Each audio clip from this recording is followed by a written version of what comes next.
Refraction of light through a prism. நம்ம ninth சாப்டரில் நல்லா படிச்சிருப்போம், ரெஃப்ராக்ஷன் பற்றி படிச்சிருப்போம். ஸோ ஒரு மீடியம்லேருந்து இன்னொரு மீடியம் போகுது அப்படின்னா என்ன ஆகும்? ரேரர் டு டென்சர் மீடியம் படிச்சிருப்போம், டென்சர் டு ரேரர் மீடியம் படிச்சிருப்போம். ஒரு மீடியம்லேருந்து இன்னொரு மீடியம் போகுது அப்படின்னா லைட் வந்து என்ன ஆகும்? பெண்ட் ஆகும். லைட் வந்து என்ன ஆகுது? பெண்ட் ஆகுது. ஓகேவா? ஸோ அதுதான் இங்கே நிறைய கொடுத்து வச்சுருக்காங்க. ஸோ ஏங்கிறது வந்து பார்த்தீங்க அப்படின்னா ஆங்கிள் ஆஃப் த ப்ரிசம், ஒரு ப்ரிசமுடைய ஆங்கிள், அதுதான் ஏ. ஸோ இது இருக்கிறது எல்லாமே மிச்சம் எல்லாமே நான் அங்கேயே பார்த்துருப்பேன், பட் இருந்தாலும் சொல்கிறேன். இன்சிடென்ட் ரே, ஓகேவா? Incident ray. அதுக்கப்புறம் ஸோ ஒரு ப்ரிசம் உள்ள போகும்போது இப்படி ஸ்ட்ரைட்டாக இது வந்து ஒரு நார்மல். ஸோ இந்த நார்மலுக்கு என்ன ஆகும் அப்படின்னா இது வந்து ஏர், இது வந்து ஏர், கரெக்டாக? இது வந்து பார்த்தீங்கன்னா கிளாஸ், ப்ரிசம்ங்கிறது கிளாஸ். அப்போது ரேரர் மீடியம், ஸோ ஏருங்கிறது ரேரர் மீடியம், கிளாஸுங்கிறது டென்சர் மீடியம். அப்போது rarer medium to denser medium போகுது. அப்போது லைட் வந்து எப்படி பண்ணோம்? நார்மல்லேருந்து away from the normal, bends toward the normal. ஓகேவா? Bends toward the normal. So என்ன பண்ணுது? லைட் வந்து நார்மல்லேருந்து பெண்ட் ஆகுது. ஸோ அகைன் இப்போ என்ன பண்ணுறாங்க அப்படின்னா இது வந்து glass, again glass. So again என்ன வருது? ஏருக்கு வருது, கரெக்டாக? கிளாஸ்லேருந்து அகைன் என்ன வருது? ஏருக்கு வருது. ஸோ அகைன் டென்சர் மீடியம்லேருந்து ரேரர் மீடியம் போகுது, டென்சர் மீடியம்லேருந்து ரேரர் மீடியம் போகுது. அப்போ இங்கே ஒரு நார்மல் இருக்கும். ஸோ இந்த நார்மல் என்ன ஆகும்? அகெயின் லைட் இங்கே வந்து நார்மலில் வழியாக அவே ஃப்ரம் த நார்மல். ஓகேவா? ஃபஸ்ட்டு வந்து டுவர்ட்ஸ் த நார்மல், இப்போ செகண்ட் என்ன பண்ணுறாங்க? Away from the normal. So டென்சர்லேருந்து ரேரர் போனால் away from the normal. So இதெல்லாம் வந்து நம்ம அங்கேயே சொல்லி கொடுத்துருப்போம். ஸோ பார்க்காதவங்க போய் பார்த்துட்டு வந்துடுங்க தயவு செஞ்சு, சரியா? சரி, இது வந்து பேசிக். அதில் வந்து பார்த்தோன்னா பின்னா என்னது? Incident ray. இஎஃப்னா என்னது? ரெஃப்ராக்டட் ரே. எஃப்எஸ்னா எமர்ஜென்ட் ரே. எஃப்எஸ் வந்து பார்த்தோன்னா எமர்ஜென்ட் ரே. ஏ வந்து angle of the prism, angle D வந்து ஆங்கிள் ஆஃப் டீவியேஷன், இ வந்து ஆங்கிள் ஆஃப் எமர்ஜென்ஸ், இ வந்து ஆங்கிள் ஆஃப் எமர்ஜென்ஸ். ஸோ இதெல்லாமே நம்ம அங்கேயே சொல்லி கொடுத்துருப்போம், பட் இங்கேயும் கொஞ்சம் ஓவர்வியூவாக சொல்கிறேன். Dispersion of light. டிஸ்பர்ஷன் அப்படின்னா ஒளி வந்து செதறுதுன்னு அர்த்தம். லைட் வந்து நிறைய இடத்துல வந்து டிஸ்பர்ஸ் ஆகுது, செதறுது அப்படின்னு வந்து சொல்கிறது. Dispersion of white light by a glass prism. So இங்கே என்ன பண்ணுறாங்க அப்படின்னா ஒரு ஒயிட் லைட்டை ப்ரிசம் வழியாக அனுப்புகிறாங்க, சரியா? இது நார்மல். ஸோ லைட் என்ன பண்ணும்? Bends towards the normal, bends towards the normal. So அப்போது இப்படி வந்து பெண்ட் ஆகி போயிட்டுருக்கும். ஸோ அப்படி பெண்ட் ஆகி போயிட்டு லைட்டில் ப்ரிசம்லேருந்து வெளியே வரும்போது எப்படி வருது அப்படின்னா ஒயிட் லைட்டாக போனது லைட்டை நிறைய செதற விட்டு நம்மளுக்கு இந்த மாதிரி கலர் லைட்ஸாக வந்து வெளியே வரும், கரெக்டாக? ஸ்பெக்ட்ரமாக வெளியே வரும். அதாவது என்ன சொல்கிறாங்க? விப்ஜிஆர், கரெக்டாக? Violet, indigo, blue, green, yellow, orange, red, அதாவது இந்த rainbow colours. So VIBGYOR. So இதில் ரெட்டுக்கு வந்து பார்த்தீங்கன்னா ஹை வேவ் லென்த், ரெட்டோடைய வேவ் லென்த் வந்து அதிகமாக இருக்கும், வயலட்டோடைய வேவ் லென்த் வந்து கம்மியாக இருக்கும். பட் எதோடைய வேவ் லென்த் வந்து அதிகமாக இருக்கோ அதுதான் வந்து பார்த்தீங்கன்னா பெண்ட் ஆகிறது, ரெஃப்ராக்ட் ஆகிறது கம்மியாக ரெஃப்ராக்ட் ஆகும். எதோடைய வேவ் லென்த் கம்மியாக இருக்கோ அது அதிகமாக ரெஃப்ராக்ட் ஆகும், ஓகேவா? அதிகமாக பெண்ட் ஆகும். ஸோ இங்கே பாருங்கள், ரெட் கலரோட வேவ் லென்த் அதிகம், ஆனால் அது எப்படி பெண்ட் ஆயிருக்கு? கம்மியாக தானே பெண்ட் ஆயிருக்கு. ஸோ லைட் இந்த இடத்துல வருது, கம்மியாக தானே பெண்ட் ஆயிருக்கு. ஆனால் ஒய்லெட் கலரை பாருங்கள், ஒய்லெட் கலர் ஸோ இங்கேருந்து இவ்வளோ பெண்ட் ஆயிருக்கு, அகெயின் இங்கேருந்து இவ்வளோ பெண்ட் ஆகுது, கரெக்டாக? ஸோ கம்மி வேவ் லென்த் வந்து அதிகமாக பெண்ட் ஆகும், அதிக வேவ் லென்த் வந்து கம்மியாக பெண்ட் ஆகும், சரியா? இதை மட்டும் தெரிஞ்சுக்கோங்க. தெரிஞ்சுக்கணுன்றதுக்காக அதை போட்டேன். சரி, the splitting of light into its component color is called dispersion. அதாவது டிஸ்பர்ஷன்னா என்ன அப்படின்னா splitting of light into component colors. The band of the color components of a light beam is called spectrum. அதாவது இதுதான் என்ன சொல்கிறாங்க? ஸ்பெக்ட்ரம் அப்படின்றாங்க, சரியா? ஒருவருக்கும் ஒரு வேவ் லென்த் இருக்குது, அதை நம்ம ஆல்ரெடி சொல்லிட்டோம். ஸோ இங்கே பாருங்கள், இப்போ என்ன பண்ணுறாங்கன்னா ஐசக் நியூட்டன் இங்கேயும் வந்துட்டார். ஸோ ஐசக் நியூட்டன் ஆல் ஏரியாவிலும் ஐயா கில்லி மாதிரி எல்லா இடத்துலையும் பூந்து விளையாடி இருப்பார். ஸோ அதே மாதிரி இப்போ இங்கே வந்து என்ன பண்ணுறாரு அப்படின்னா ஒயிட் லைட்டை ப்ரிசம் வழியாக பாஸ் பண்ணால் அது வந்து பார்த்தீங்கன்னா ஸ்பெக்ட்ரமாக எனக்கு வருது, 7 கலர்ஸாக எனக்கு வந்து வருது அப்படின்னு சொல்கிறாங்க. சரி, இப்போ நான் என்ன பண்ணுறேன் அப்படின்னா சேம் இப்போ இங்கே ஒரு ப்ரிசம் வச்சுருக்கேன், இங்கே ஒரு ப்ரிசம் வச்சுருக்கேன், ஓகேவா? ஸோ 2 ப்ரிசம் நான் வச்சிட்டு இருக்கும் போது நான் ஒரு ஒயிட் லைட்டை நான் வந்து பாஸ் பண்ணுறேன், ஒயிட் லைட்டை பாஸ் பண்ணுறேன். இப்போது ஒரு மீடியம்லேருந்து இன்னொரு மீடியம் போகும்போது லைட் வந்து பெண்ட் ஆகுது. ஸோ பெண்ட் ஆகிட்டு அகைன் என்ன பண்ணுது அப்படின்னா வெளியே வரும்போது ஒயிட் லைட் வந்து கலர் லைட்டாக வருது. ஸோ இங்கே ரெட்டு வரும், அதுக்கப்புறம் என்ன வரும்? இங்கே வந்து ஒய்லெட் வரும். ஸோ இங்கே ஒய்லெட் வருது. ஸோ இந்த மாதிரி வருது அப்படின்னு வந்து சொல்கிறாங்க, சரியா? இந்த மாதிரி தான் வருதுன்னு நம்ம பார்த்தோம். ஸோ அகைன் இன்னொரு ப்ரிசம் நான் அதே மாதிரி வைக்கும் போது எனக்கு ஏதாச்சும் நடக்குதான்னு பார்க்குதாங்க. ஸோ அங்கே என்ன நடக்குது, அதே மாதிரி இப்படி வந்த உடனே லைட் இப்படி போகுது, அகைன் வந்து இப்படி பெண்ட் ஆகுது. அதே மாதிரி வயலட் ரைட்டும் இப்படி போகுது, அகைன் வயலட் ரேவும் என்ன பண்ணுது, பெண்ட் ஆகி அதே மாதிரி away from the towards the normal towards the normal towards the நார்மல்னு சொல்லிட்டு போய்கிட்டே இருக்குது. ஓகேவா? ஸோ அது மாதிரி போயிட்டே இருக்கிறதுனால தான் வந்து என்ன பண்ணுது, ரெயின்போ வந்து ஃபார்ம் ஆகுது. இந்த மாதிரி டுவர்ட்ஸ் த நார்மல் போடுறதுனால தான் ரெயின்போ வந்து ஃபார்ம் ஆகுது. ஒரு ஆர்க் ஷேப்பில் வந்து ஃபார்ம் ஆகுது. ஸோ அதை பற்றி நம்ம டீட்டெயிலாக படிப்போம். பட் இங்கே நம்மளுக்கு என்ன தெரியணும் அப்படின்னா, ஸோ இந்த மாதிரி வச்சா அப்படி நடக்குது. இதுவே நான் என்ன பண்ணுறேன் அப்படின்னா, ஸோ ஒரு ப்ரிசமை அடுத்த ப்ரிசமை ஸ்ட்ரைட்டாக வைக்காமல் நான் என்ன பண்ணுறேன், தலைகீழ வைக்கிறேன். ஸோ ஒரு ப்ரிசமை அப்சைட் டவுனாக வைக்கிறேன் அப்படின்னா என்ன ஆகுது அப்படின்னா, ஸோ ரெட் கலர் ரேஸ் கரெக்டாக இங்கே போகும். அதே மாதிரி வயலட் ரேவும் என்ன பண்ணுது, ஸோ இப்படி போகும். கரெக்டாக அதுக்கப்புறம் என்ன பண்ணுது, ரேஸ் உள்ளே போயிட்டு ஒரு ஒயிட் லைட்டாக மறுபடியும் ஃபார்ம் ஆகிட்டு வெளியே வந்துடுது. ஓகேவா? திரும்பவும் என்ன பண்ணுது, ரேஸ் தலைகீழ வைக்கும் போது ஒரு சிங்கிள் ஒயிட் லைட் ரேவாக என்ன பண்ணுது, வெளியே வருது. ஸோ இதுதான் வந்து கண்டுபிடிக்கிறார். Isaac Newton was the first to use a glass prism to obtain the spectrum of sunlight. அதாவது சன்லைட்டுங்கிறது என்னது, ஒரு சிங்கிள் லைட்டு தான். கரெக்டாக? அதாவது சிங்கிள் லைட்டுன்னு இல்லை, அது வந்து பார்த்தீங்கன்னா ஒரு மிக்சர் ஆஃப் லைட். அதனால் அது ஒயிட் லைட் தான். He tried to split the colors of the spectrum of white light further by using another similar prism. So இந்த மாதிரி நான் இப்போ சொன்னது தான் கீழே கொடுத்துருக்காங்க. However, he could not get any more colors. He then placed the second identical prism in an inverted position with the spectrum to the first prism. This allowed all the colors of the spectrum to pass through the second prism. He found a beam of white light emerging from the other side of the second prism.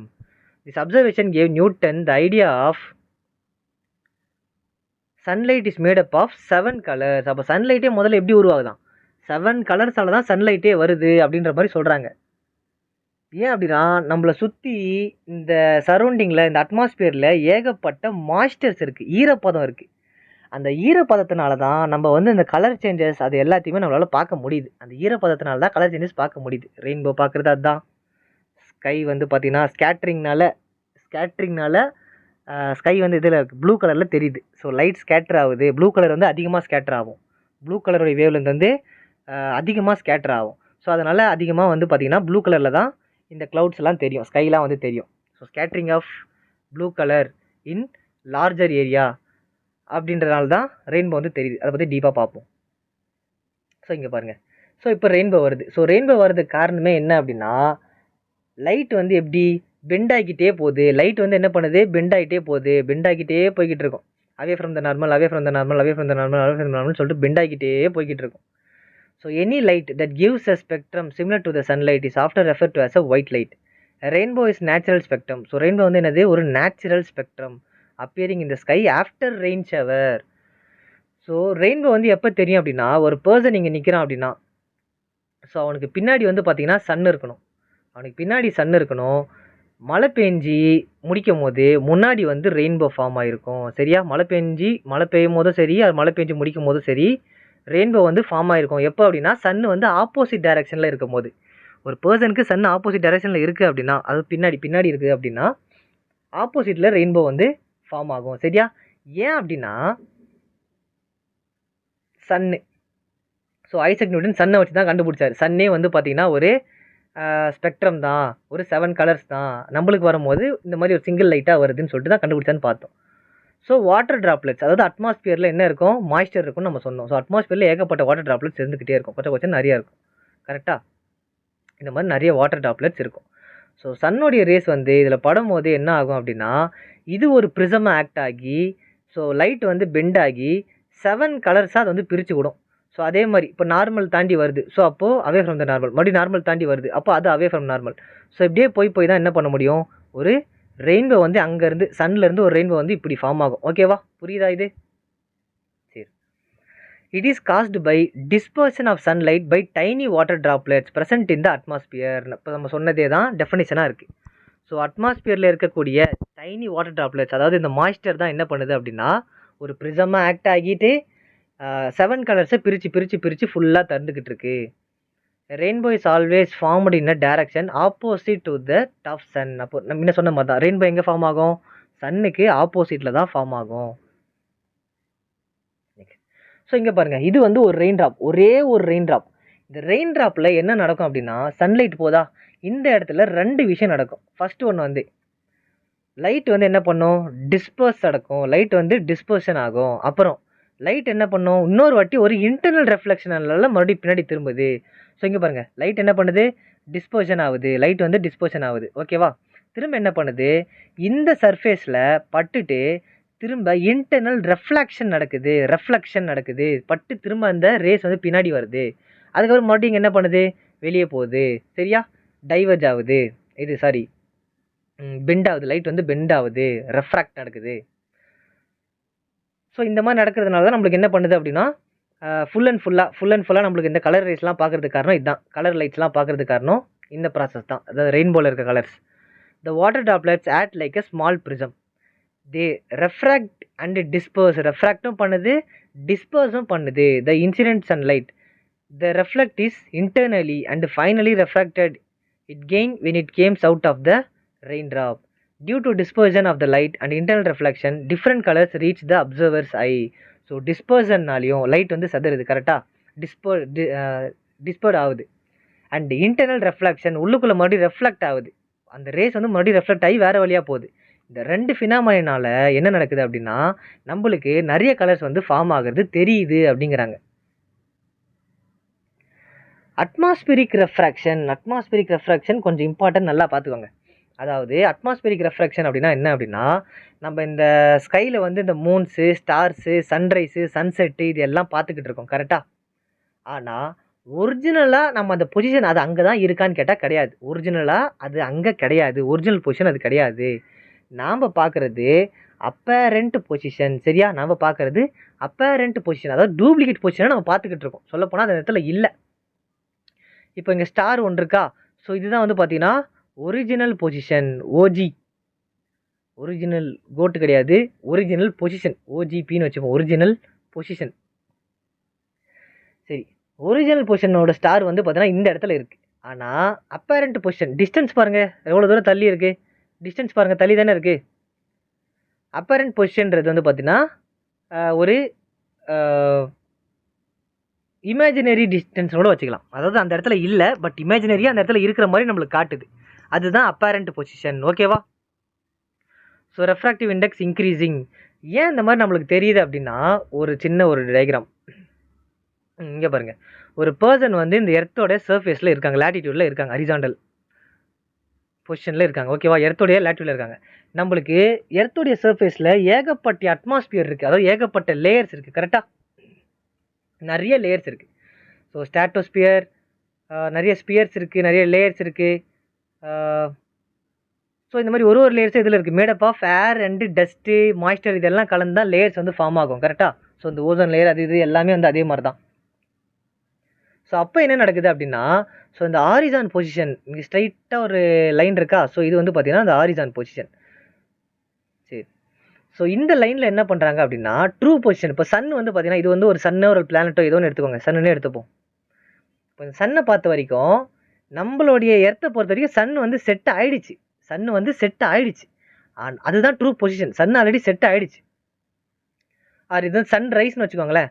So Sun வந்து கீழே தான் இருக்குது. சரியா? Horizon பொசிஷனை பொறுத்த வரைக்கும் Sun வந்து இன்னும் ரைஸ் ஆகலை, இன்னும் கீழே தான் இருக்குது. பட் ஆனால் நம்மளுக்கு என்ன தெரியுது, சன் வந்து ஆல்ரெடி ரைஸ் ஆன மாதிரி தெரியுது. சன் வந்து ஆல்ரெடி ரைஸ்ட் ஆன மாதிரி தெரியுது. இதுக்கு பேர் தான் வந்து பார்த்தீங்கன்னா அப்பேரண்ட் பொசிஷன்.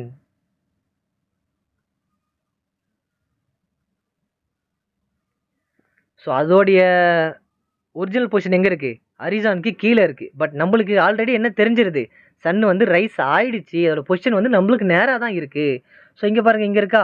ஸோ அவன் ஐசைட்டை பொறுத்த வரைக்கும் சன் வந்து எங்கே இருக்குது, இப்போது சன் வந்து பார்த்தீங்கன்னா சன் ரைஸ் ஆகி மேலே வந்துருச்சு. ஆனால் ஒரிஜினலாக அந்த சன் எங்கே இருக்குது, இன்னும் சன்ரைஸ் ஆகாமல் கீழே தான், அந்த ஹரிசான் பொசிஷன் லைனுக்கு கீழே தான் இருக்குது இன்னும். ஓகேவா?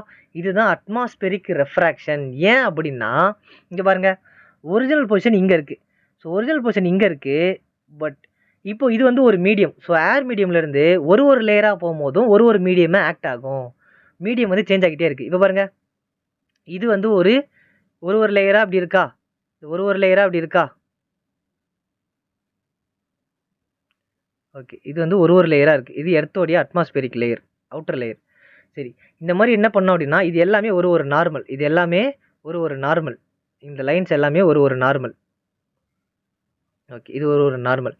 ஸோ இந்த நார்மல், ஸோ லைட் வந்து என்ன ஆகும், பெண்ட் ஆகும். So away from the normal. மறுபடியும் அடுத்த லேயருக்கு போகும்போது என்ன ஆயிரும், அடுத்து light bend away from the normal. So bend away from the normal. இதே மாதிரி பெண்ட் ஆகி நம்மளுக்கு என்ன பண்ணோம், நம்மளுக்கு ஒரிஜினல் பொசிஷன் வந்து பார்த்தீங்கன்னா இங்கே போயிட்டு இங்கே ஸ்ட்ரைட்டாக தான் இருக்கு போல இருக்கு ஒரிஜினல் பொசிஷன் அப்படின்னு சொல்லிட்டு நம்மளுக்கு காட்டும். சரியா, இவ்வளோ தான். இதுதான் வந்து பார்த்தீங்கன்னா atmospheric refraction. Twinkling of stars.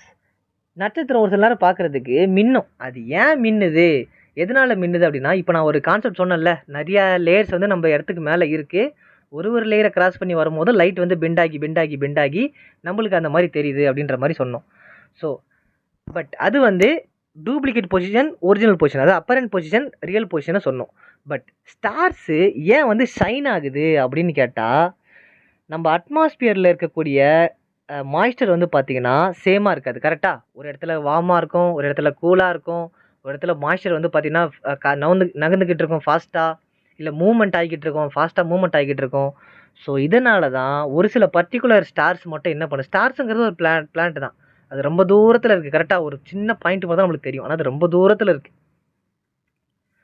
So அந்த மாதிரி இந்த மாதிரி ஏர் வந்து பார்த்தீங்கன்னா ரொம்ப சூடாகும், ஜில்லுனும். அந்த அட்மாஸ்பியர், அந்த மாய்ஸ்சர் வந்து பார்த்தீங்கன்னா திடீர்னு சூடானா என்ன பண்ணும், காணாமல் போயிடும், டிஸப்பியர் ஆயிரும். ரொம்ப கூலாக இருந்தால் அந்த வாட்டர் வந்து என்ன பண்ணும், கொஞ்சம் லைட்டாக ஃப்ரீஸ் ஆகிற மாதிரி ஆரம்பிக்கும். ஸோ இந்த மாதிரினால என்ன பண்ணுதுன்னா, ஒரு சில ஸ்டார்ஸ் மட்டும் பார்த்தீங்கன்னா மின்ற மாதிரி தெரியுது. கீழே அந்த கிஃப்ட் பார்த்தீங்கன்னா தெரியும். ஸோ ஸ்டார் வந்து ரொம்ப தூரத்தில் ஃபார் அவேல இருக்குது. அது இங்கே வந்துட்டு அட்மாஸ்பியருக்குள்ளே நுழையும் போது, ஸோ இங்கே பாருங்கள், வாட்டர் வந்து கூலாகவும் வார்மாகவும் இருக்குது, ஏர் வந்து கூலாகவும் வார்மாகவும் இருக்குது. ப்ளஸ் வந்து அட்மாஸ்பியரில் இருக்கக்கூடிய அந்த மாய்ஸ்டர், அந்த டஸ்ட்டு, அது எல்லாமே கொஞ்சம் மூமெண்ட்டில் இருக்குது அப்படின்றதுனால, ஸோ அப்படி மூமெண்ட் ஆகி வர்றதுனால நம்ம கண்ணுக்கு ஷைன் ஆகிற மாதிரி தெரியுது. ஸோ மறைச்சி தெரியுறதுனால ஷைன் ஆகிற மாதிரி தெரியுதே தவிர்த்து அது ஷைன்லாம் ஆகலை. ஒரிஜினலாக ஷைன்லாம் எந்த ஸ்டாருமே ஷைன் ஆகாது. அட்மாஸ்பியரில் இருக்கக்கூடிய ஏர் வந்து பார்த்திங்கன்னா ஹாட் ஆகி கோல்ட் ஆகி க்ளோல்ட் ஆகி அண்டு அந்த டஸ்ட்லாம் வந்து பார்த்திங்கன்னா டஸ்ட் பார்ட்டிகல்ஸ்லாம் கொஞ்சம் மூவ் ஆகிறதுனால, ஸோ இப்போது ஒரு லைட் வந்து ஃப்ளிக்கர் லைட்டு போடுறோன்னு வச்சுக்கோங்க, நம்ம அந்த மின்னு எரிஞ்சிக்கிட்டு இருக்கோம், ஆஃப் ஆகி ஃப்ளிக்கர் லைட் எரிஞ்சிக்கிட்டு இருக்கும். அது காரணம் என்ன, ரெசிஸ்டன்ஸ் வச்சுருப்பாங்க. ஸோ லைட்டை வந்து கரண்ட் வந்து பார்த்தீங்கன்னா கம்மி பண்ணி தரதுனால கொஞ்சம் கொஞ்சமாக ஆஃப் ஆகி ஆன் ஆகுறதுலாம் தெரியும். அதே மாதிரி தான், சேம் கான்செப்ட் தான் இங்கேயும். The twinkling of stars is due to atmospheric refraction of the starlight. The starlight on entering the earth atmosphere undergo refraction continuously before it reaches the earth. அப்போ என்ன பண்ணுது, கண்டினியூஸாக ரெஃப்ராக்ட் ஆகிட்டே போயிட்டு இருக்கு ஒரு லேயராக போகும்போது எர்த்தோட அட்மாஸ்பியர் வந்து அடையிற வரைக்கும். The atmospheric refraction occurs in medium of gradual changing refractive index. So refractive index வந்து என்ன பண்ணுது, சேஞ்ச் ஆகிட்டே இருக்குது. ரெஃப்ராக்டிவ் இண்டெக்ஸ் என்ன பண்ணுது, பெண்டாகி வந்துக்கிட்டே இருக்குது, மாறி towards the normal away the normal, இந்த மாதிரி ஜிக்ஸாகாக வந்துக்கிட்டு இருக்கு. Since the atmosphere bends starlight toward the normal, the apparent position of the star is slightly differ from its actual position. So apparent position already பார்த்துட்டோம், actual பொசிஷன்லேருந்தே கொஞ்சம் தள்ளி தான் நம்மளுக்கு தெரியும் அப்படின்றத பார்த்துட்டோம். The star appears slightly higher above than its actual position. அப்போ star எப்படி தெரியுதான், slightly higher above its actual position. இப்போ ஒரிஜினல் பொசிஷன்லேருந்து கொஞ்சம் மேலே தான் தெரியுது நம்மளுக்கு. When viewers near the horizon, since the physical condition of the earth atmosphere are not stationary, அப்போ இதுலேருந்து என்ன தெரியுது அப்படின்னா, நம்ம எர்த்தோடைய அட்மாஸ்பியர் வந்து ஸ்டேஷ்னரியாக இல்லை, ஸ்டேபிளாக இல்லை, மாறி தான் இருக்குது, கண்ணாப்பின்னான்னு இருக்குது, ஒரே இடத்துல இல்லை. அது வந்து பார்த்திங்கன்னா கொஞ்சம் அங்கங்கே சுற்றிக்கிட்டு வைப்ரேட் ஆகிட்டு இருக்குன்றாங்க. ஓகேவா? ஸோ இதுதான் என்னது atmospheric refraction. So advance sunrise and delay sunset. இது வந்து பார்த்தீங்கன்னா அதே மாதிரி தான், அப்பரண்ட் பொசிஷன், நார்மல் பொசிஷன் அதே தான். பட் ஒரு டைமிங் ஒன்று கொடுத்து வச்சுருக்காங்க. இப்போ இது வந்து எர்த்தோடைய ஹரிசான், இதுதான் வந்து பார்த்தீங்கன்னா எர்த்தோடைய ஹரிசான். கரெக்டாக, இது பேர் வந்து டேஞ்சென்ட் அப்படின்னு சொல்லுவாங்க. டேஞ்சென்ட் ஏன் டேஞ்சென்ட் அப்படின்னா, ஒரு சர்க்கிள் இருக்குது, அந்த சர்க்கிளை ஒரு அவுட்டர் லேயர், சர்க்கிளோடைய அவுட்டர் சர்ஃபேஸில் ஒரே ஒரு லைன் டச் ஆகி ட்ராயின் பண்ணுற மாதிரி வரைகிறேன் அப்படின்னா இதுக்கு பேர் தான் வந்து என்னது, டேஞ்சென்ட். மேக்ஸில் படிப்போம், டேஞ்சென்ட்ஸ்லாம் வரும் சர்க்கிள்ஸில். So tangent. அதே மாதிரி பாருங்கள், ஹரிசான்றது ஒரு டேஞ்சென்ட். ஸோ சன் வந்து என்ன இருக்குது அப்படின்னா, இன்னும் சன் ரைஸே ஆகலை. ஹரிசானுக்கு கீழே தான் என்ன இருக்குது, சன் இருக்குது, இன்னும் சன் ரைஸே ஆகலை. பட் ஆனால் அப்பரண்ட் பொசிஷன் பாருங்கள், எனக்கு சன் ரைஸ் ஆன மாதிரி தெரிஞ்சிச்சு ஆல்ரெடி. சன் வந்து பார்த்தீங்கன்னா ரைஸ் ஆன மாதிரி தெரிஞ்சிச்சு. ஆனால் இது வந்து பார்த்தீங்கன்னா ட்ரூ பொசிஷன் எங்கே இருக்குது? ட்ரூ பொசிஷன் இன்னும் ஹரிசானுக்கு மேலே வந்தால் தான் சன்ரைஸ் ஆகுதுன்னே அர்த்தம். ஹரிசானுக்கு கீழே தான் இருக்குது. அப்போது ட்ரூ பொசிஷனில் சன் ஒன்றும் ரைஸே ஆகலை. பட் அப்பரண்ட் பொசிஷன் பொறுத்த வரைக்கும், அதாவது நம்ம கண்ணுக்கு பொறுத்த வரைக்கும் சன் வந்து ரைஸ் ஆகி மேலே வந்துருச்சு அப்படின்றத சொல்லிடுறோம். சின்ன எக்ஸாம்பிள் என்ன அப்படின்னா, இப்போ நம்ம ஸ்விம்மிங் ஃபூல்லாம் போகிறோம் அப்படின்னா தண்ணிக்குள்ளே ஏதோ இருக்கிற மாதிரி தெரியும். நம்ம தண்ணிக்குள்ளே ஏதோ இருக்குது, அந்த இடத்துல குதிச்சு எடுப்போம்னு பார்த்தா அந்த இடத்துல இருக்காது, கொஞ்சம் தூரம் தள்ளி தான் இருக்கும். அப்போ என்ன, அதாவது கொஞ்சம் தூரம் தள்ளி நம்ம குதிப்போம், பட் அந்த இடத்துல இருக்காது, அதுக்கு முன்னாடியே இருக்கும். ஏன் அப்படின்னா இதுதான் லைட் வந்து பெண்ட் ஆகி தெரியுது. லைட் வந்து பெண்ட் ஆகி தெரியுது ஏன் அப்படின்னா நம்ம இருக்கிறது ஏருங்கிற ஒரு மீடியமில். ஸோ வாட்டருங்கிற ஒரு மீடியம் போகும்போது லைட் வந்து பெண்ட் ஆகி தெரியுது. அதனால தான் நம்மளுக்கு முன்னாடியே சில ஆப்ஜெக்ட்ஸ்லாம் தெரிய ஆரம்பிச்சிடும். ஸோ அந்த மாதிரி தான். ஸோ சன் ஒன்றும் ரைஸ் ஆகலை. பட் நம்மளுக்கு என்ன தெரியுது அப்படின்னா லைட் வந்து பெண்டாகி நம்மளுக்கு வரதுனால, ஸோ இங்கே ஏகப்பட்ட லேயர்ஸ் இருக்கும். கரெக்டாக அட்மாஸ்பியர் லேயர்ஸ் இருக்கும். ஸோ இந்த சன்னுடைய லைட்டு ஹரிசானுக்கு வரலனாலுமே கீழே இருக்க ரேஸ் என்ன பண்ணும்? ஸோ இந்த மாதிரி ரேஸ் பெண்டாகி ஒரு லேயராக பெண்டாகி எனக்கு இப்படி மாதிரி கண்ணுக்கு வந்து ஸ்ட்ரைட்டாக வந்துடும். ஸோ அது நான் ஸ்ட்ரைட்டாக எடுத்து பார்க்கும்போது எனக்கு சன் வந்து ஓகே ரைஸ் ஆகிடுச்சு, நேராக வந்துருச்சுன்ற மாதிரி தெரியும். ஸோ இதோடைய டைமிங் வந்து என்னென்னு பார்த்தீங்கன்னா 2 மினிட்ஸ். அதாவது சன் ரைஸ் ஆகிறதுக்கு முன்னாடி 2 மினிட்ஸ்க்கே நம்மளுக்கு சன் தெரிஞ்சிடும். அதே மாதிரி சன் செட் ஆனதுக்கு அப்புறமும் 2 மினிட்ஸில் நம்மளுக்கு சன் செட் ஆகாத மாதிரியே தெரியும். லேட்டராக தான் வந்து சன் செட் ஆகுது, 2 மினிட்ஸ் கழிச்சு தான் சன் செட் ஆகுது. ஆனால் 2 மினிட்ஸுக்கு முன்னாடியே சன் செட் ஆகிட்டு இருக்கும். ஆனால் நம்மளுக்கு லேட்டராக தான் சன் செட் ஆன மாதிரி தெரியும். அதே மாதிரி சன் ஒன்றும் ரைஸே ஆகிருக்காது, ஆனால் 2 மினிட்ஸுக்கு முன்னாடியே சன் வந்து ரைஸ் ஆன மாதிரி நம்மளுக்கு தெரிஞ்சிடும். ஓகேவா? இதுதான் இங்கேயும் சொல்லியிருப்பாங்க. The sun is visible to us about 2 minutes before the actual sunrise. அதே மாதிரி about 2 minutes after the actual sunset because of atmospheric refraction. Refraction bending of light. The time difference between actual sunset and the apparent sunset is about 2 minutes. Okay va? So actual sunset ko apparent sunset ko enna the difference? 2 minutes. Okay va? Rise naalum seri, set naalum seri. Next, scattering of light. Scattering of light அப்படினா என்னது? ஸ்கேட்ரிங்னா கண்ணா பின்னான்னு அந்த particles வந்து சதற விடுது, scatter பண்ணுது, light ரேஸை வந்து எல்லா இடத்துக்கும் பாஸ் பண்ணி விட்டுக்கிட்டு இருக்கு. அதுதான் ஸ்கேட்ரிங் ஆஃப் லைட். ஸோ நம்மளுக்கு ஸ்கை வந்து ஏன் ப்ளூ கலரில் தெரியுது அப்படின்னா due to scattering of light. அதாவது the blue colour of the sky colour of water in deep sea, the reddening of the sun அந்த சன்செட் அந்த sunrise, some of the wonders of phenomena. So light வந்து scatter ஆகிறதுனால தான் நம்மளுக்கு வந்து sky வந்து பார்த்திங்கன்னா ப்ளூ கலரில் தெரியுது. தண்ணி வந்து பார்த்திங்கன்னா, அதாவது தண்ணி ஆழம் போக போக என்ன ஆகும் அப்படின்னா டார்க் ப்ளூவாக தெரிஞ்சு கடைசியில் மேலே இருக்கிறது வந்து பார்த்திங்கன்னா லைட் ப்ளூவாக இருக்கும், ரொம்ப ரொம்ப லைட் ப்ளூவாக இருக்கும்.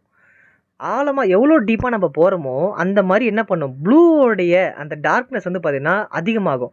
So light blue, dark blue, navy blue அந்த மாதிரி அதிகமாக போயிட்டு கடைசியில் தண்ணிக்கு கீழே போகும்போது ரொம்ப பிளாக்காக மாறிடும். ஸோ அதுக்கு காரணமும் இந்த ஸ்கேட்ரிங் ஆஃப் லைட் தான்.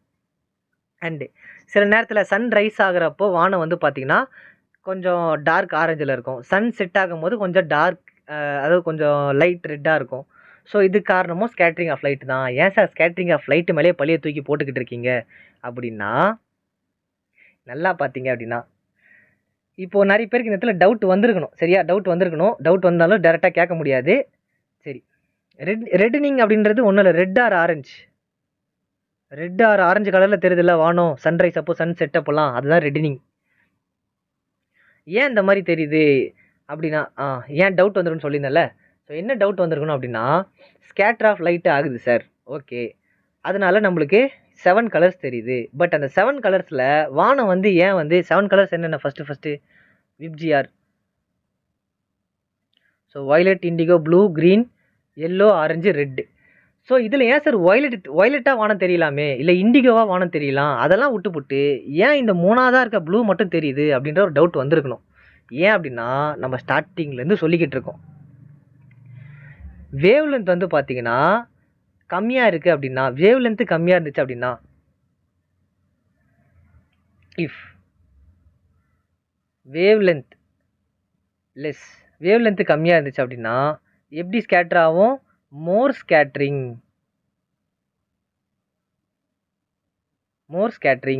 அதே மாதிரி வேவ் லென்த் கம்மியாக இருந்தால் அதிகமாக ஸ்கேட்ரிங் ஆகும். ஸோ அதிகமாக லைட் வந்து சிதறிக்கிட்டு இருக்கும், நிறைய இடத்துக்கு போய்கிட்டு இருக்கும். ஸோ அதுதான் வந்து விஷயம். இப்போ நம்மளுக்கு நிறைய லேயர்ஸ் இருக்குது. அப்போது வயலட் வந்து என்ன பண்ணும்? வயலட்டோடைய வேவ் லென்த் வந்து பார்த்தீங்கன்னா ரொம்ப ரொம்ப கம்மி. கரெக்டாக வயலட்டோடைய வேவ் லென்த் வந்து பார்த்தீங்கன்னா ரொம்ப ரொம்ப கம்மி. ஆனால் என்ன பண்ணும் அப்படின்னா, இதுதான் எர்த் அப்படின்னா, ஸோ இங்கே ஏகப்பட்ட அட்மாஸ்பியர் அதை சுற்றி இருக்கும். கரெக்டாக ஏகப்பட்ட அட்மாஸ்பியர்ஸ் அதை சுற்றி இருக்கும், லேயர்ஸாக. நம்மளுக்கு ஆல்ரெடி ஓசோன் லேயர் இருக்குது. ஓசோன் லேயரோட முக்கியமான வேலையே என்ன பண்ணுது? அல்ட்ரா வயலட் ரேஸை ஃபில்டர் பண்ணுது. கரெக்டாக அல்ட்ரா வயலட் ரேஸை ஃபில்டர் பண்ணுது. அப்போது வயலட்டு, இண்டிகோ அதோடைய வேவ் லென்த் வந்து ரொம்ப ரொம்ப கம்மி. அதோட வேவ் லென்த் வந்து பார்த்தீங்கன்னா ரொம்ப ரொம்ப கம்மி. அப்போ கம்மி வேவ் லென்த்ன்றதுனால என்ன பண்ணோம்? இங்கே ஆல்ரெடி ஃபில்டர் பண்ணி விட்டுரும் ரேஸை. வயலட் ரேஸு, இண்டிகோ ரேஸை ஃபில்டர் பண்ணி விட்டுரும். அடுத்து யார் இருக்கா? வயலட், இண்டிகோ, அப்புறம் ப்ளூ தான் இருக்கா. ஸோ அதனால தான் நம்மளுக்கு ஸ்கை வந்து ப்ளூ கலரில் தெரியுது. அண்டு இதுக்கு மெயின் காரணம் என்னென்னா, அட்மாஸ்பியரும் ஒரு காரணம். அட்மாஸ்பியர் எப்படி இருக்குது? அட்மாஸ்பியரில் வந்து பார்த்திங்கன்னா மாய்ஸ்சர் எப்படி இருக்குது, டஸ்ட் எப்படி இருக்குது, மாய்ஸ்சர் பக்கம் பக்கமாக இருக்கா, இல்லை தூரமாக இருக்கா, இல்லை மாய்ஸ்சர் வந்து பார்த்திங்கன்னா ஃபுல் அண்ட் ஃபுல்லாக வந்து பார்த்திங்கன்னா ஃபுல்லாகவே வந்து பார்த்திங்கன்னா ரொம்ப டைட்டாக க்ளோஸ் ஆகிருக்கா, ரொம்ப டைட்டாக வந்து பேக்கில் இருக்கா அப்படின்றதெல்லாம் செக் பண்ணும். அப்படி செக் பண்ணி வரும்போது தான் ஒரு கலர் தெரியும். அதில் ப்ளூ கலர் அப்படிங்கிறது பார்த்தீங்கன்னா வயலட்டும் இண்டிகோவும் மோஸ்ட்டாக ஃபில்டர் ஆயிரும். ப்ளூ கலர் மட்டும்தான் அடுத்து தேர்ட் ஒன்றா இருக்குது. ஸோ அதுதான் என்ன பண்ணுது? நம்ம அட்மாஸ்பியருக்கோட வேவ் லென்த்துக்கும் அதோட வேவ் லென்த்தும் சேமாக இருக்கிறதுனால ஃபுல் அண்ட் ஃபுல்லாக ப்ளூ கலராக ஸ்ப்ரெட் ஆகி நம்மளுக்கு தெரிய ஆரம்பிக்குது. ஓகேவா? சரி. அதுக்கப்புறம் ஏன் சார் சன் ரைஸ் ஆகும் போதும் சன் செட் ஆகும் போதும் க்ரீனு, எல்லோ அப்படின்லாம் இல்லாமல், எல்லோ நம்மளுக்கு தெரியும், எல்லோ, ஆரஞ்சு, ரெட் இது மூணுமே தெரியும். கரெக்டாக க்ரீன் மட்டும் தான் தெரியாது. ஏன் சார் இந்த மாதிரி நடக்குது அப்படின்னா, அட்மாஸ்பியர் அதாவது மாய்ஸ்டர், கரெக்டாக சுற்றி இருக்கக்கூடிய மாய்ஸ்டர், அட்மாஸ்பியரில் இருக்கக்கூடிய மாய்ஸ்டர். ஸோ அது எல்லா நேரமும் ஒரே மாதிரியாக இருக்கும்? கிடையாது, வேறு மாதிரி இருக்கும். ஸோ அப்போ என்ன ஆகுது அப்படின்னா, சன் ரைஸ் ஆகும் போது இருக்கக்கூடிய அட்மாஸ்பியர் அதோடைய வேவ் லென்த்து எப்படி இருக்குது அப்படின்றத பொறுத்து இந்த எல்லோ, ஆரஞ்சு, ரெட்டு வரும். சன் செட் ஆகும்போது இந்த எல்லோ, ஆரஞ்சு, ரெட்டு வரும். மற்ற டைமில் எல்லாமே இந்த ப்ளூ கலர் மட்டும்தான் இருக்கும். ஓகேவா? ஸோ ஏன் ப்ளூ கலரில் இருக்குது அப்படின்னா ஸ்கேட்ரிங் ஆஃப் லைட். ஓகேவா? நெக்ஸ்ட் அதே மாதிரி ரெட்டு வந்து பார்த்தீங்கன்னா வேவ் லென்த் எப்படி இருக்கும்? வேவ் லென்த் வந்து பார்த்தீங்கன்னா higher wave length. Wave length அதிகமாக இருந்துச்சுன்னா ஸோ ஸ்கேட்ரிங் எப்படி நடக்கும்? Inverse to the wave length. கரெக்டாக இன்வெர்ஸ்டாக இருக்கும். அப்போ ஸ்கேட்ரிங் வந்து பார்த்தீங்கன்னா கம்மியாக இருக்கும். ஸோ கம்மி ஸ்கேட்ரிங் அப்படின்றதுனால தான் சன் செட் ஆகும்போது கொஞ்சோண்டு மட்டும் வானத்தில் தெரியும், மிச்சோடலாம் கொஞ்சம் ப்ளூவாக இருக்கும். அங்கே மட்டும் பர்டிகுலர் ஏரியா மட்டும் ரெட்டோவோ ஆரஞ்சாவோ இருக்கும். சரியா? Tyndall effect. So Tyndall effect அப்படிங்கிறது இங்கே பாருங்கள், நம்ம நிறைய இடத்துல பார்த்துருப்போம். ஒரு மரத்தோடைய பிரான்ச்சஸ் அதோடைய கேப்ஸ்லேருந்து வேவ் லென்த் சன்னுடைய ரேஸ் வந்து பார்த்திங்கன்னா கீழே நல்லாவே தெரியும். அந்த சன்னுடைய ரேஸில் வந்து பார்த்திங்கன்னா டஸ்ட் பார்ட்டிகல்ஸ் எல்லாம் போயிட்டு கரெக்டாக பர்ஃபெக்டாக தெரியும் அந்த ரேஸு. அதே மாதிரி ஒரு லேசர் லைட்டை யூஸ் பண்ணுறோம் அப்படின்னா அந்த லேசர் லைட்லேருந்து வரக்கூடிய லைட்டுமே வந்து பார்த்திங்கன்னா கிளியராக போகிற அந்த பாத் வந்து கிளியராக நம்மளுக்கு தெரியும், போகிற பாத்து. ஏன்னா நிறைய டஸ்ட் பார்ட்டிகல்ஸ் அதில் போய்கிட்டு இருக்கும். அதனால் கிளியராக அந்த லேசர் லைட்டோடைய பாத்து நம்மளுக்கு தெரியும். சரியா? ஸோ டிண்டால் எஃபெக்ட் மோஸ்ட்டாக என்ன சொல்கிறாங்க அப்படின்னா, இங்கே பாருங்கள். ஸோ இங்கே வந்து பார்த்திங்கன்னா 2 சொல்யூஷன்ஸ் இருக்குது. 2 சொல்யூஷன்ஸ் வச்சுருக்காங்க. அதில் இங்கே வந்து பார்த்தீங்கன்னா இது வந்து ஒரு சொல்யூஷன் அப்படிங்கிறது சால்ட்டு, வாட்டர்லாம் போட்டு நல்லா கலக்கும்ல. ஸோ அந்த மாதிரி ஒரு சொல்யூஷன் வச்சுருக்காங்க. இன்னொன்று வந்து ஒரு கொலைடு சொல்யூஷன் வாட்டர் எடுத்துக்கிறாங்க. ஓகேவா? அது எதுவுமே மிக்ஸ் ஆகிருக்காது, வாட்டர். ஸோ கொலைடுன்றது ஏதோ ஒன்று சம்திங் மிக்ஸ் பண்ணி நம்ம வச்சுருக்கோம் உள்ளுக்குள்ளே. அதே மாதிரி சஸ்பென்ஷன் அப்படிங்கிறது வந்து பார்த்திங்கன்னா சம்திங் ஏதோ ஒன்று மிக்ஸ் பண்ணி நம்ம வச்சுருக்கோம். இதில் நல்லா பார்த்தீங்கன்னா சொல்யூஷன் அதாவது வாட்டரில் ரேஸே போகிறதே நம்ம கண்ணுக்கு தெரில. ஏன் கண்ணுக்கு தெரியல? ஆனால் இங்கே பாருங்கள், இந்த இடத்துல ரேஸே கிடையாது. இந்த இடத்துல ரேஸே நம்மளுக்கு ஃபார்ம் ஆகலை. கரெக்டாக? ஆனால் இதை தாண்டி தான் அடுத்த கிளாஸ்க்கு ரேஸ் போகுது.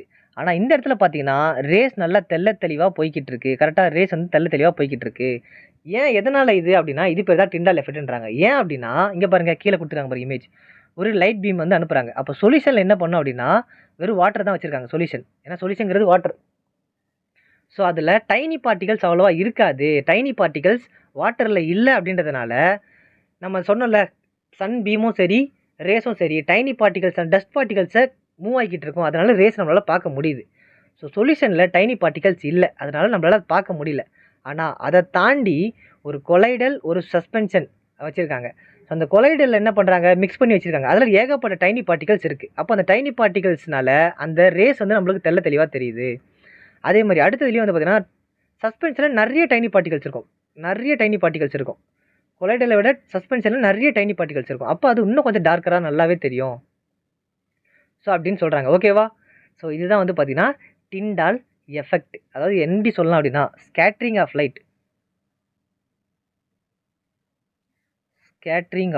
Light by tiny particles in a collide or suspension. சரி, அதுதான் வந்து பார்த்தீங்கன்னா டிண்டால் எஃபெக்ட்.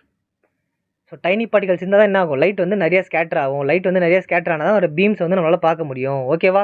ஸோ இவ்வளோ தான் விஷயமே. இந்த லெசனை பொறுத்த வரைக்கும் ஃபுல் அண்ட் ஃபுல்லாக இவ்வளோ தான் விஷயமே. அவ்வளோதான். இதோட வந்து பார்த்தீங்கன்னா சாப்டர் முடியுது. ஸோ இதுக்கப்புறம் நம்ம எக்ஸ்ட்ராவாக என்னென்ன இருக்கோ அது எல்லாத்தையும் நம்ம பார்க்கலாம். ஓகேவா? ஸோ வீடியோ பிடிச்சிருந்தா லைக் பண்ணிக்கோங்க. அண்ட் யூஸ்ஃபுல்லாக இருக்கும்னு நினச்சிங்கன்னா மறக்காமல் மற்றவங்களுக்கும் ஷேர் பண்ணி விடுங்க. சரியா? நீங்கள் பண்ணுற லைக், ஷேர், சப்ஸ்கிரைப் இதெல்லாம் தான் வந்து பார்த்தீங்கன்னா எனக்கு ஒரு என்கரேஜிங்காக இருக்கும். ஸோ அதனால் டவுட்ஸ் ஏதாச்சும் புரியல, தெரியல, இந்த இடத்த இன்னொரு வாட்டி சொல்லுங்கள், அப்படி ஏதாவது நான் தப்பாக சொல்லிட்டேன், நான் அவசரமாக போய்கிட்டு இருக்கேன். ஏன்னா கிளாஸ் வந்து நான் கிட்டத்தட்ட ஒரு 1 மந்த்தாக நம்ம எடுக்கல. ஸோ 1 மந்த் கழிச்சு நீ தான் எடுக்கிறேன். ஸோ அதனால் நடுவில் எதனா நான் மிஸ்டேக் பண்ணியிருந்தேன் அப்படின்னா இந்த இடத்துல மிஸ்டேக் பண்ணியிருக்கீங்க சார், இது தப்பு சார், நீங்கள் சொல்கிறது வந்து தப்பாக சொல்லிட்டீங்க சார், அது கிடையாது, நான் சொல்கிறது தான் சார் கரெக்டு அப்படின்ட்டு ஒரு கமெண்ட்டில் போட்டு விட்ருங்க. ஓகேவா? அதை நான் பின் பண்ணி வச்சுக்கிறேன், எனக்கும் தெரிஞ்சுக்கும். அதுக்கப்புறம் வரவங்களும் பார்த்து தெரிஞ்சுப்பாங்க அடுத்து அவங்க மிஸ்டேக் பண்ணாமல். சரியா? சரி, டியூஷன் வேணும் அப்படின்னா டியூஷனுக்கு கால் பண்ணி ஜாயின் பண்ணிக்கோங்க. தேங்க்யூ. தேங்க்ஸ் ஃபார் வாட்சிங்.